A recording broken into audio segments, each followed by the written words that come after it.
Part 1/3. My girlfriend was dating my brother. I didn't see it coming. I don't even know where to begin. I've rewritten this about 10 times, and it still doesn't feel real. I, 27M, was with my girlfriend, Emily, 26F, for just over 3 years. She was my first serious relationship, the first woman I ever saw a future with. We moved in together after a year, adopted a dog named Milo, started talking about kids by year 2. She got along with my family, especially my younger brother Jake, 24M. Too well, it turns out. If you would have told me 6 months ago that my girlfriend and my brother were sneaking around behind my back, I would have laughed. Jake and I were close, not tell each other everything. Close, but close enough that I trusted him with my life.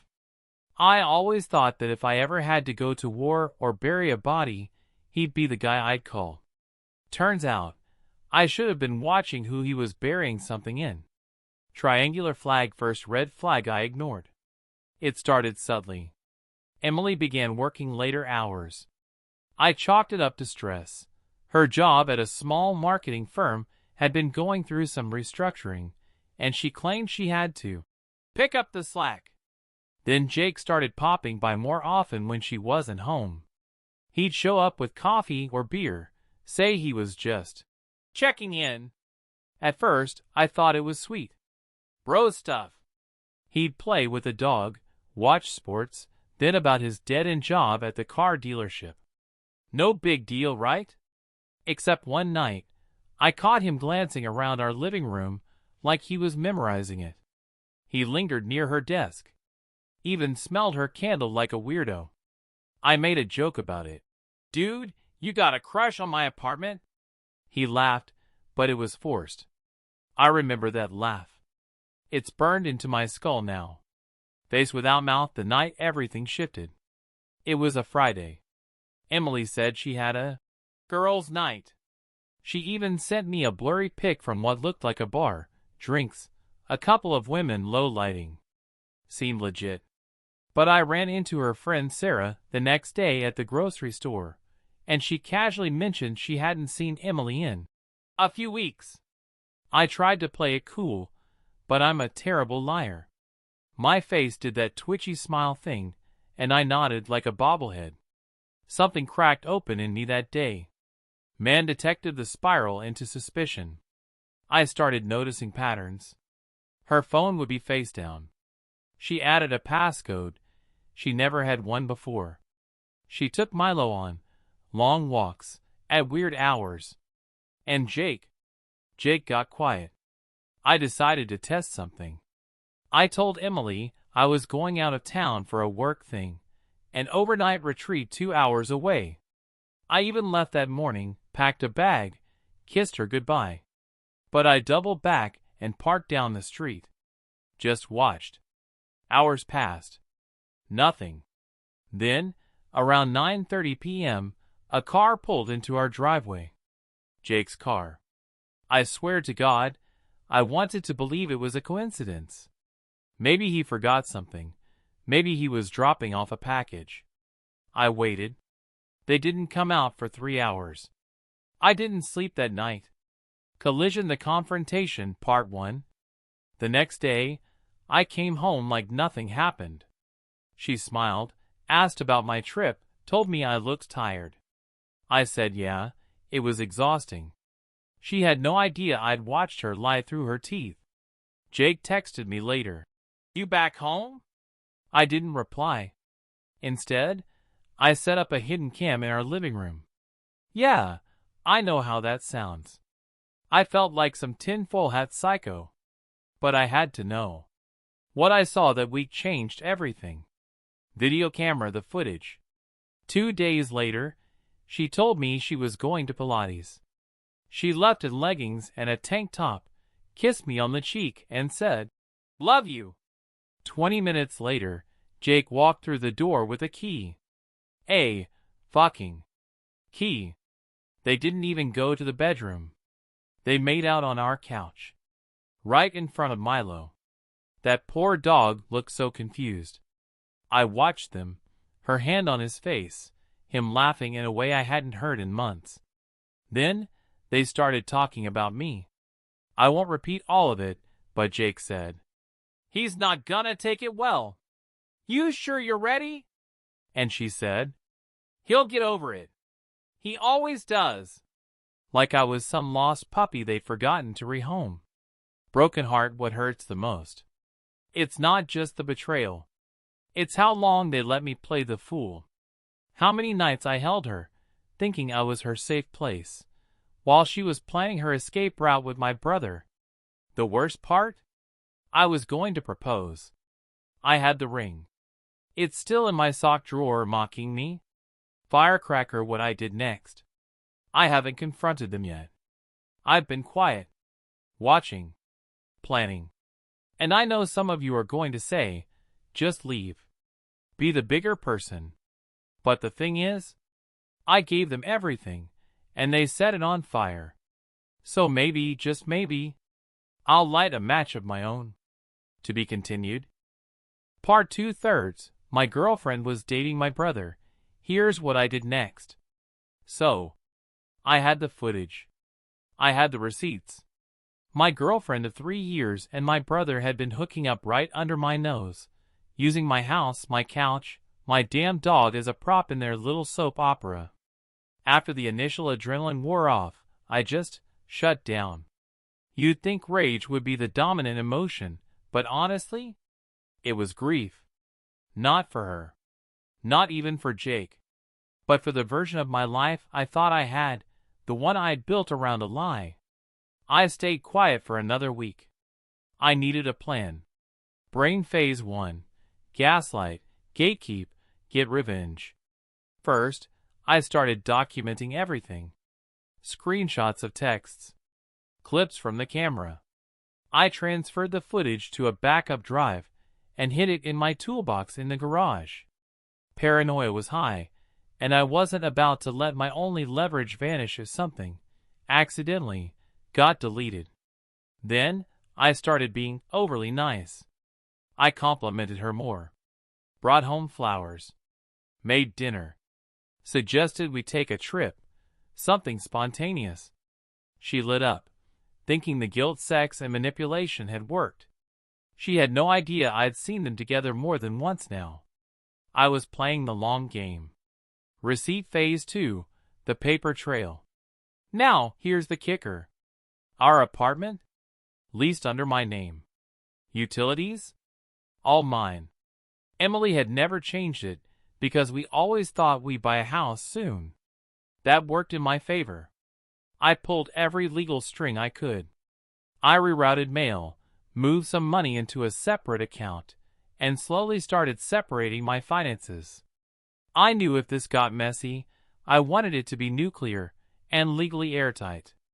But I wasn't ready to blow it up just yet. Meanwhile, I played pretend. Date nights. Long conversations.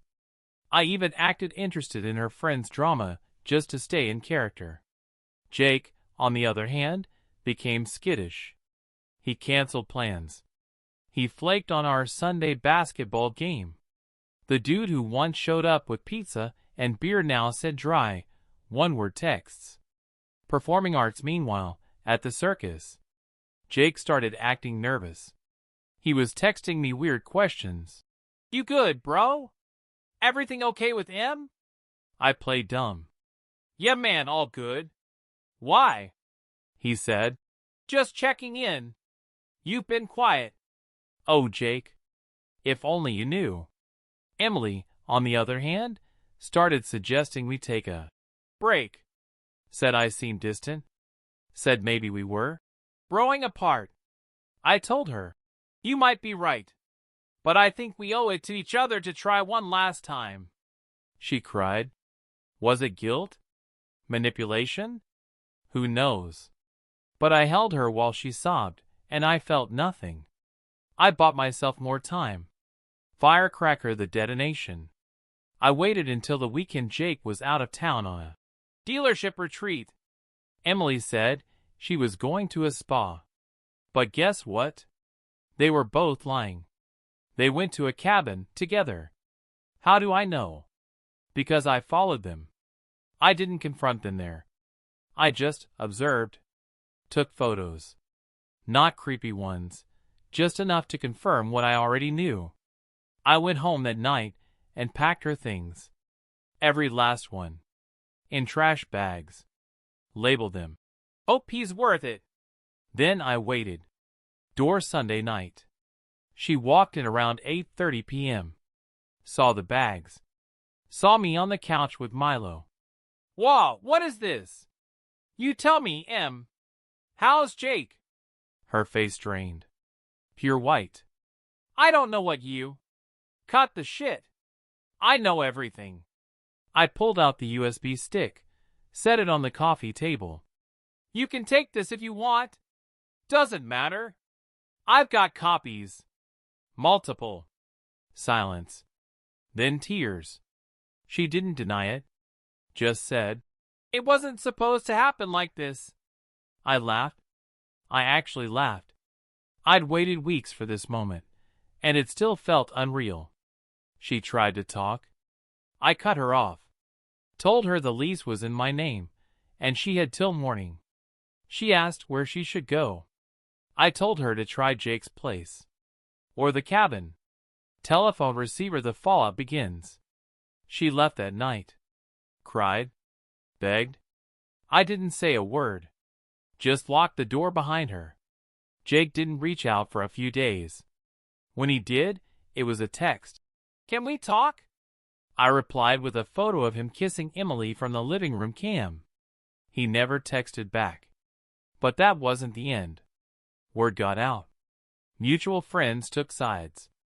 A few reached out to say they always knew something felt off. Some defended Jake. Most didn't.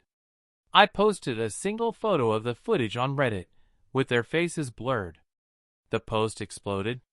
Thousands of comments. DMs. People asking for updates. Some called it fake. Others said it gave them courage to confront their own partners. It was weird. Cathartic. Kinda addictive. Light bulb, but wait, there's more.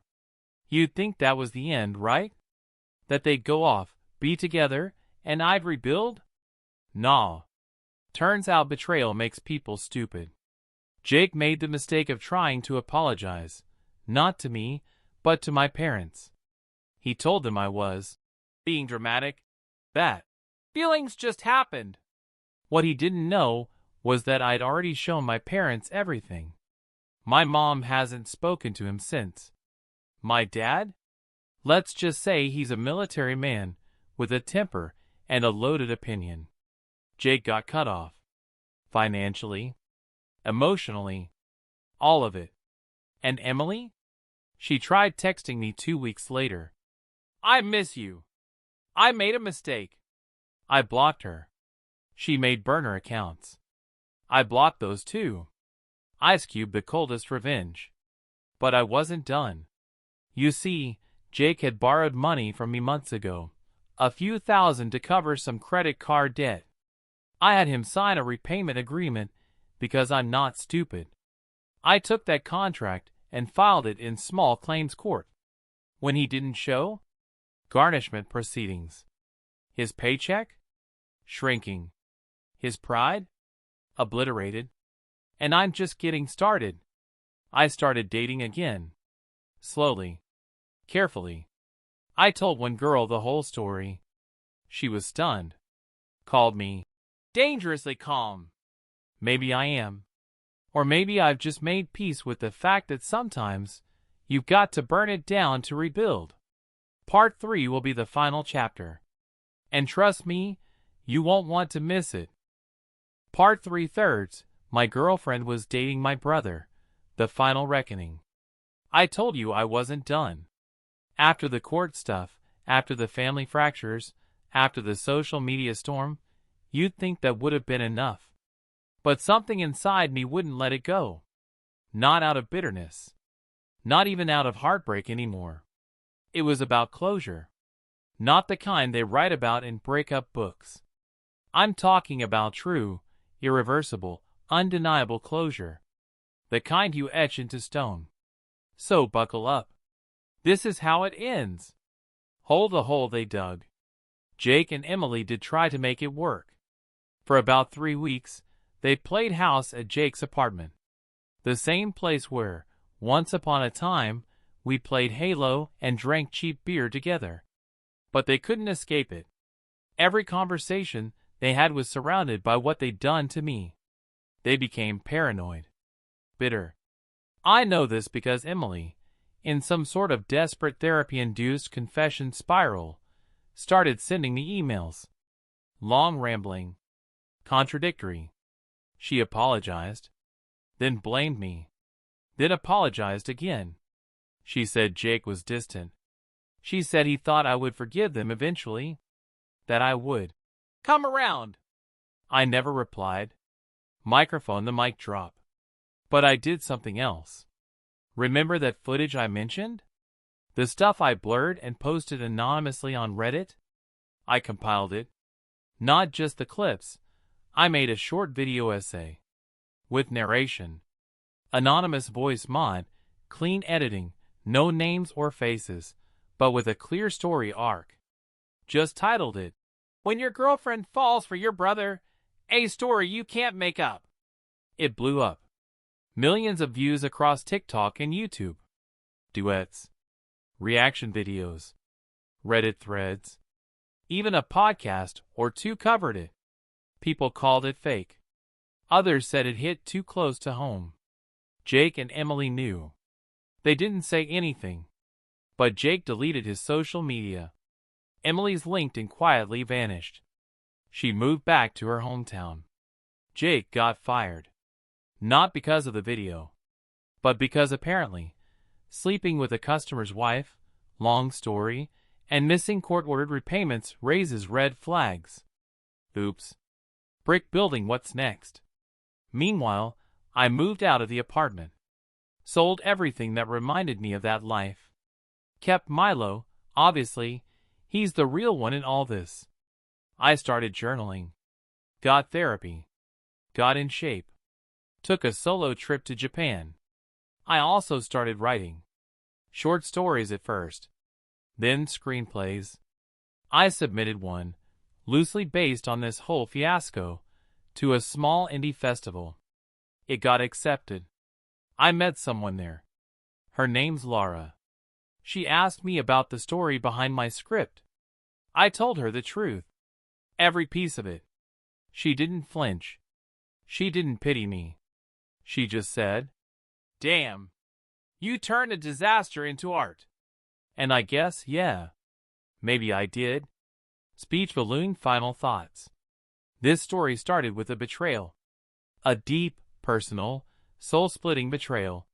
But it ends here, not with vengeance, but with growth. Jake and Emily aren't together anymore. Last I heard, he moved states. She works retail now. They don't talk. And me? I sleep well. I write. I travel. I laugh again. I don't think about what could have been. I think about what is, and how damn grateful I am to have burned the bridge that would have kept me tied to that lie. So if you're reading this and you've been betrayed by a lover, a friend, even your own blood, remember this. Sometimes, the best revenge is never needing revenge at all. Thanks for listening. OP.